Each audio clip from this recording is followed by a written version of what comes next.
Hi, folks. I'm Richard Friedman, and welcome to my political cartoon countdown for March 20th, 2021.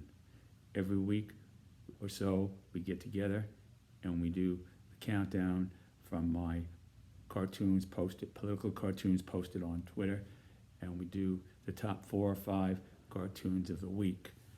And I present them to you in the order of their popularity, going up to the concluding with the number 1 cartoon of the week, political cartoon. And I want to welcome you today to watching my political cartoon countdown. And before we get to the countdown, I just want to introduce you to my newest book, in a series of books on the Donald J. Trump presidency. And that's the greatest 2020 book of political cartoons on issues of the Donald J. Trump presidency. And basically, you could go to my website at Richards, no apostrophe S, just plain Richards without the apostrophe, Richards Books of Political Cartoons.com, and there's a link to Twitter if you want to purchase my book. It's only $12.99, and it's a great book. I think it's my best, but all I think are good, but this is the greatest of the greatest. That's what I always think of it as, because it's a whole year of solid work, hard work, and diligent work in analyzing and preparing the cartoons in a way that it's informative and funny at the same time. So I'd hope you'd enjoy it, and if you don't turn it out, you don't want to buy the book, that's okay. But I'd like you to go to my website and have a look. It's Richards, no apostrophe S, Richards Books of Political Cartoons.com. And if you want to watch my cartoon, listen or view my cartoons, let's say on Twitter, it's Bronx Cartoonist at RJF, handle RJF Cartoons, Bronx Cartoon. That's where I'm from, the Bronx, good old Bronx. And up by Schuler Parkway up there, went through Clinton High School. So anyway, I would hope you would enjoy these cartoons. And first, I'd like to give you a sample of some of my work here from this latest book. And let's see here what we got. Just a quick sample. Here's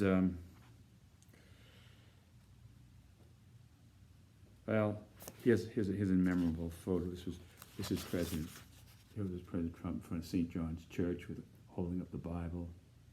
I try to kind of zoom in on the essence of sort of like a photographer catching the essence of the Donald J. Trump presidency. And this is one moment here, and he's saying here, "People of Lafayette Square, I have returned. We have come dedicated and committed to the task of restoring law and order as an ally of all peaceful protesters." So. And then here is one where I had President Trump as a Roman emperor, Donald Tiberius Trump. He's dreaming himself as a Roman emperor and throwing enemies into the arena with the lions, free tickets to the Coliseum, offering free tickets to the Coliseum to people who oppose him, who have been treasonous, in his dream. Donald Tiberius Trump, and there is the Coliseum with a lion. Well, here's Laurel and Hardy. I did one with Laurel and Hardy. That was a comedy routine.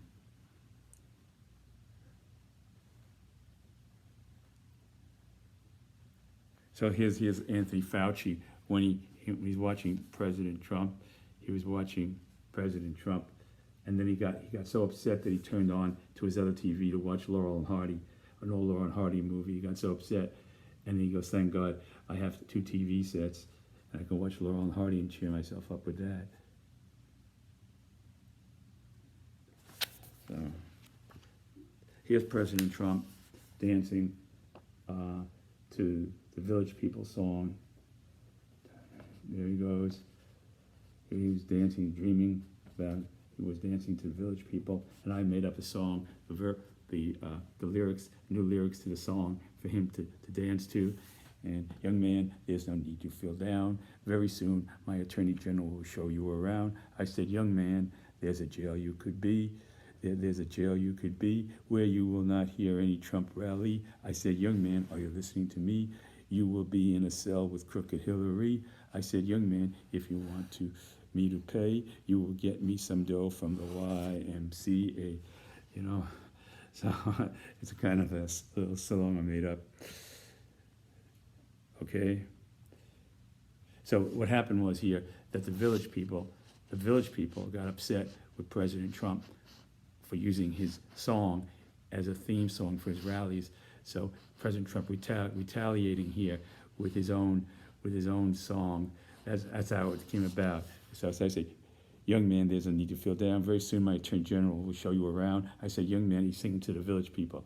I said, young man, there's a jail you could be where you will not hear any Trump rally, because they don't want to hear the Trump rally anymore. You know, I said, young man, are you listening to me? You will be in a cell with crooked Hillary. I said, young man, if you want me to pay, because they want him to pay to use his song, you will get me some dough from the YMCA. So he's singing this song. This is a song he's answering back to the village people.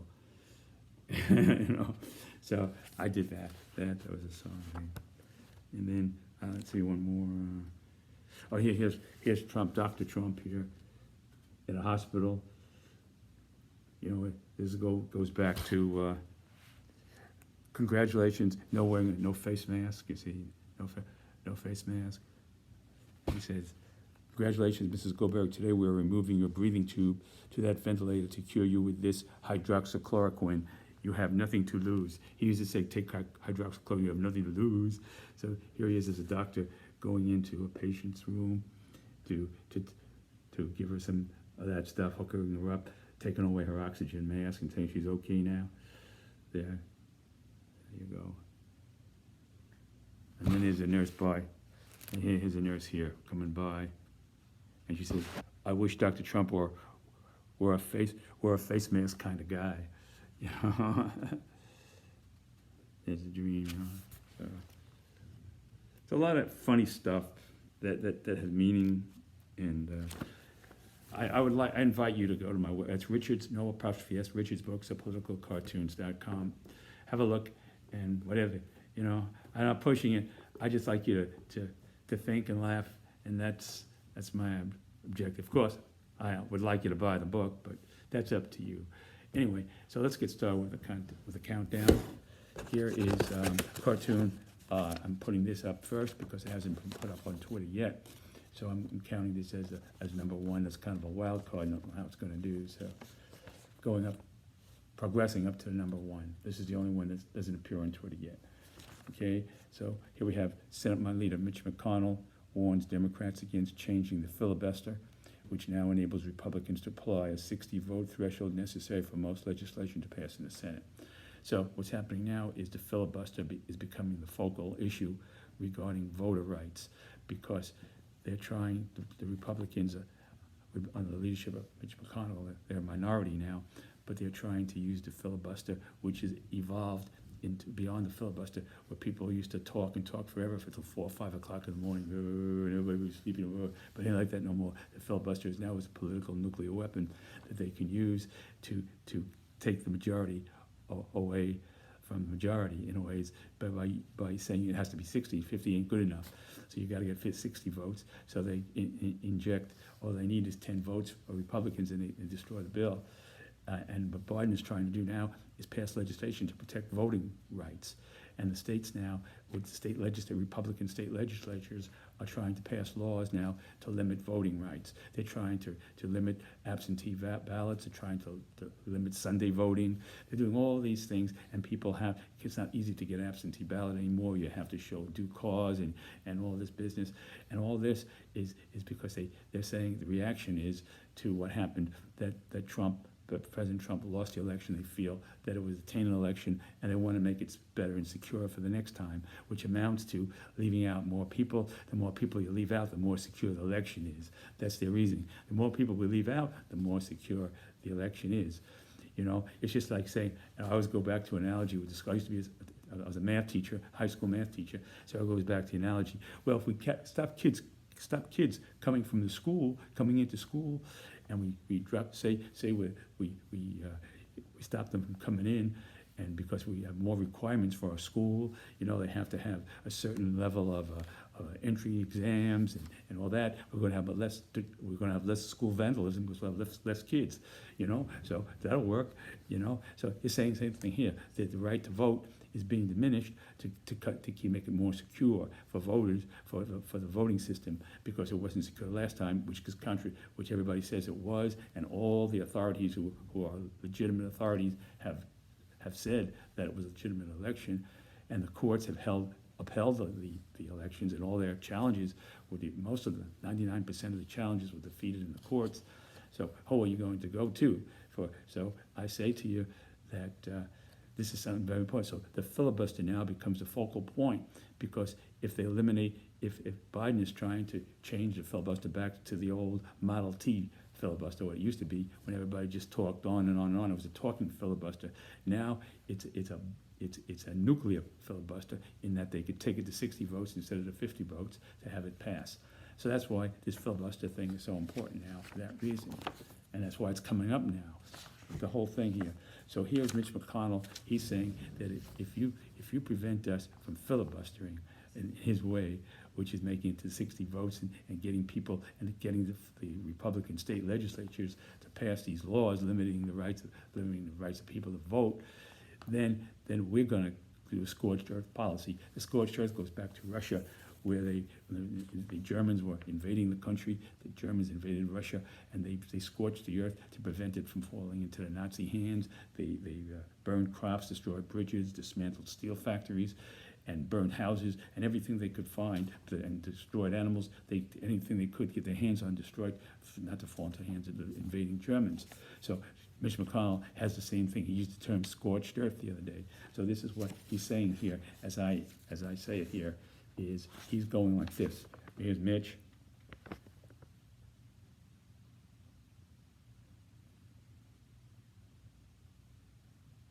He's going to say, we introduced bill number, as I made this up, S2458, that requires voters in all 50 states before casting their vote in any presidential election to demonstrate their competency to vote by taking a VAT, like the SAT, Scholastic Aptitude Test, where now you have the voter aptitude test.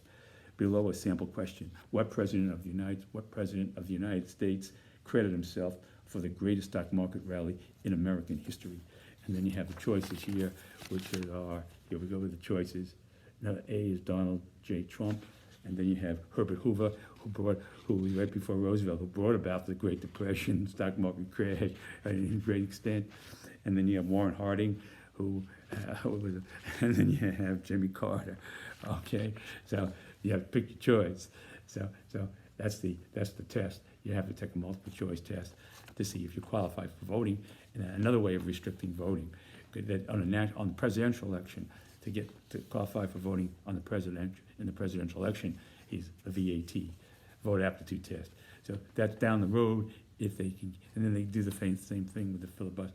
You know, it's just if they become in power, and if you have a Republican president coming in 4 more years, and you have the House and the Senate going back into Republican hands, this is what he means by scorched earth. This is what else is scorched earth, you know? He's not going to burn off U.S. factories. This is what it's going to do.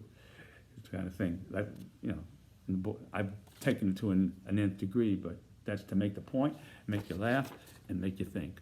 So you think about this one, folks. And here is Mitch. There he is.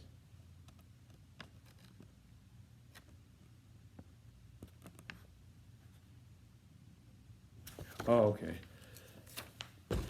Okay, now we're into the countdown here. This is numero 4 de la semana, number 4. And here we have Republican U.S. Representative Louis Gohmert from Texas votes against resolution honoring the U.S. Capitol Police for its efforts to protect members of both chambers during a violent insurrection on January 6th. Well, two things that Representative Gohmert from Texas don't like he's doing this, he said, oh, they should be honored, very much so, very honored, but we don't want to include the word insurrection and January 6th. We got to strike those things out. We want to honor them for, in a general sense, of protecting capital. You know, we go back to the war 1812 and think about that. Those guys who fought off the British, who didn't fight off, well, it wasn't too successful, but died fighting the British when they burned Washington, D.C. during the War of 1812. So we had to put it all in one big piece of pie and think of it like that. So that's what he's trying to deflect from the term insurrection, and he's saying basically there were no arms, nobody had no arms, and there was no insurrection, nobody had arms. He actually came out and said that. So flagpoles, boom, boom, and all the spray, maybe it was the dry look, you know, they were using some sort of the dry look for the Gillette dry look back in the 70s to spray, and that wasn't bad stuff, you know, who knows, you know. So I'm just saying that there were certainly arms there, and people died from all kinds of things. And so to say there were no arms and there was no insurrection when they're trying to overturn an election, I mean, I don't know where he's coming from, but that's what his position is, and that's why he wouldn't vote on this resolution, honoring these men for that reason. And he proposed his own resolution as an alternative, which leaves out the insurrection, leaves out January 6th. It's just a general sense, you know. The only thing he didn't say, he could have said in the context of his resolution to bring up the War of 1812, those who died there too should be honored in a general sense. He didn't say that, but in that context it would have made sense from what he did say. So here we go again. Here is Louis Gohmert, Republican representative from Texas. Here he is, thumbs up. There is the green tie, must have been St. Patrick's Day, probably. You know, there he is. Okay. When Irish eyes are smiling, you know. Okay, so anyway, we mourn the losses of Brian Sicknick and Jeffrey Smith, who passed in January 2021. No, January 6th, January 2021. You're not bad month for a lot of people, January.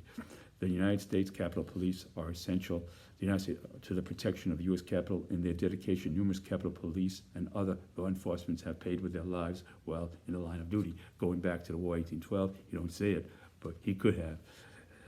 Most recently, we mourn the losses of Capitol Police officers Brian Sicknick and Howard Liebengood, and the Metropolitan Police Department officer Jeffrey Smith, who all passed away in January 2021. By unfortunate coincidence, I added that on because he could have said that too. By unfortunate coincidence, it all happened in January. You know, it's just a bad month, bad luck, bad month. So anyway, there's Louis Gohmert, Representative Louis Gohmert from Texas. I should mention he's a strong Trump congressional ally, and there he is. There he is, thumbs up.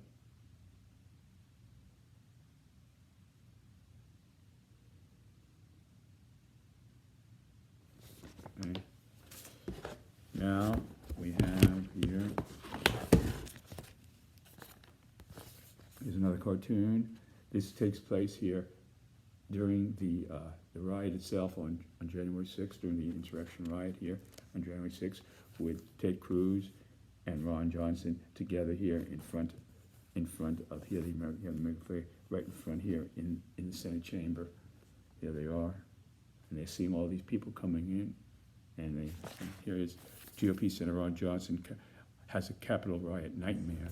You see, I drew all those things around there to show you he's dreaming this is happening. He has a nightmare because he said basically that he never was afraid. He didn't feel nothing. I wasn't afraid at all. I was taking it all in. I wasn't afraid. The only thing I would be afraid if the tables were reversed and Trump had won the election, and then you had Black Lives Matter coming in with all those people. Oh, I would have been really scared then. You know, but these were patriots who love this country, who truly believe in safeguarding our democracy. These are loyalists, and they wouldn't do no harm. They wouldn't break the law. They wouldn't do nothing like that or carry weapons. You know, so that's what he's saying here. Ron Johnson said that. Given Johnson said during the actual riot he wasn't concerned about safety, that because the pro-Trump rioters were people that loved this country, that truly respect law enforcement, and would never do anything to break the law.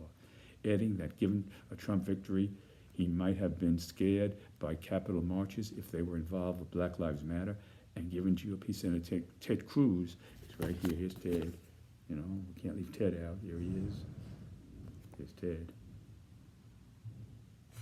Okay, Ted Cruz in the past joked that comparing those running the Obamacare website, remember the website crashed when they tried to implement Obamacare? And so he said there were a bunch of Nigerian email scammers who were working on the programs there, and they were email scammers, you know. They didn't, you know, so it was yeah, he brought in a Nigerian, you know. So that's Ted Cruz joked about. That's a joke about that people couldn't get health care. A joke about that. People dying really wanted these Obama health care and they couldn't get it. But he's joking about the website failed because of Nigerian email scammers of Obama that he brought in from his Nigeria or whatever, you know. So anyway, so that was Ted Cruz. With that's what he was saying, because he said, and he's saying this: "Hey Ron, we better get out of here fast. Looks like those Nigerian email scammers have returned with the Black Lives Matter folks. Have returned with the Black Lives Matter folks." Okay.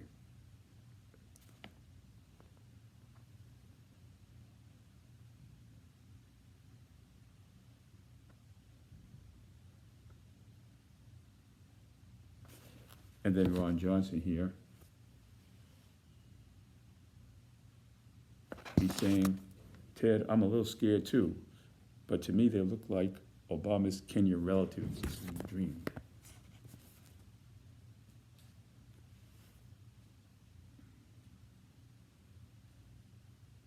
So this goes back to the birtherism, that President Obama wasn't born in this country, that he was maybe perhaps born in Kenya.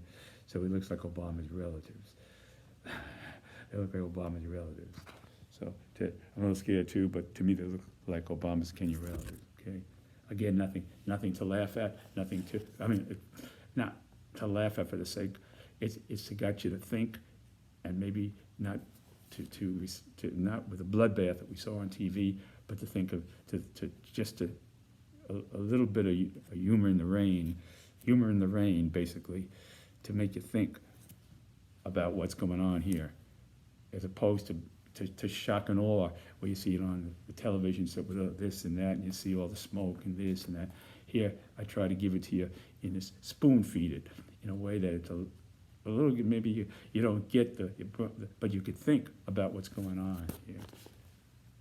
And not kind of have to go through the ordeal of watching it like that, in a way. A spoonful of sugar makes the medicine go down, you know. You say, spoonful of sugar makes the medicine go down. It's a spoonful of sugar. A spoonful of humor.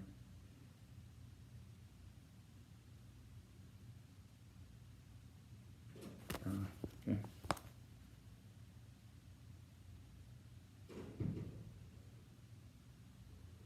Ron Johnson, Ted Cruz. That Ron Johnson, the dream he has, after he said he would have been scared if there were Black Lives Matter on January 6th at the Capitol, creating a riot.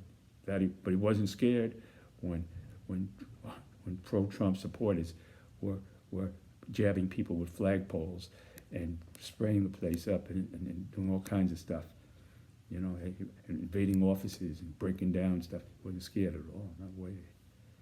There he is, Ron Johnson. Okay. All right, now,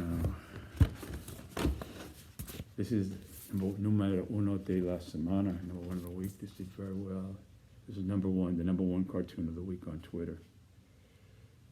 Okay, here we have, this is Attorney General William Barr dreaming about President Xi, admitting that it was in China. We did it big time. We did it really big.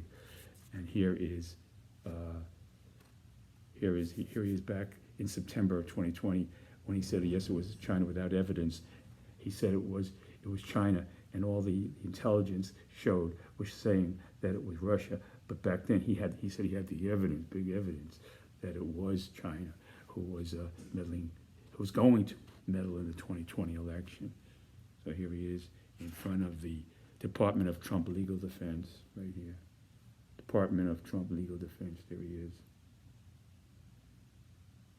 Okay.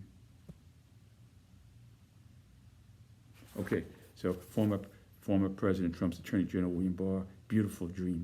This is a dream that he had, you see, so I go like that. That's the dream. President Trump's Attorney General.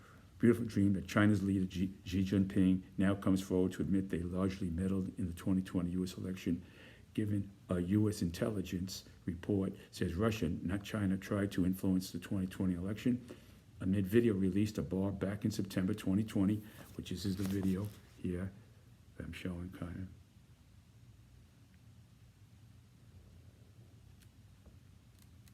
of.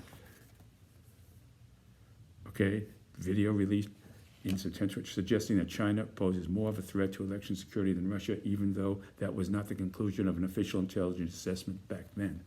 So he went out on a limb on his own to claim he had intelligence. And here he is saying, here he is, in front of this, the Justice Department on top. I've seen the intelligence, that's what I've concluded. Department of Trump Legal, that's what he's concluded. And then he has this dream here. He's dreaming about President Xi saying, we meddle in U.S. 2020 election for President Trump, most beautiful second piece of chocolate cake back in Mar-a-Lago. So he did it for a second piece of chocolate cake. President Trump had mentioned that when, in the same, while he was eating his chocolate cake, you know, he mentioned, oh, by the way, we just we launched a missile attack against Syria because of their chemical weapons business. So enjoy that delicious chocolate cake. Hope you enjoy the chocolate, President Xi. Good chocolate. Okay, you know, chocolate cake. So anyway, that's called, I guess, chocolate cake diplomacy. You know. There we go. There he is. This is President Xi back in Mar-a-Lago. I guess the beginning of the Trump, when he visited Mar-a-Lago, President Xi was having the chocolate cake that President Trump alluded to, that they were having when he mentioned about the missiles being launched our missiles being launched in Syria for their chemical strikes.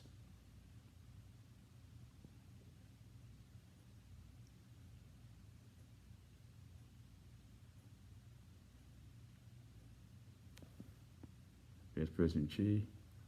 There's Barr's dream. That would let him off the hook. If President Xi did that, that lets him off the hook.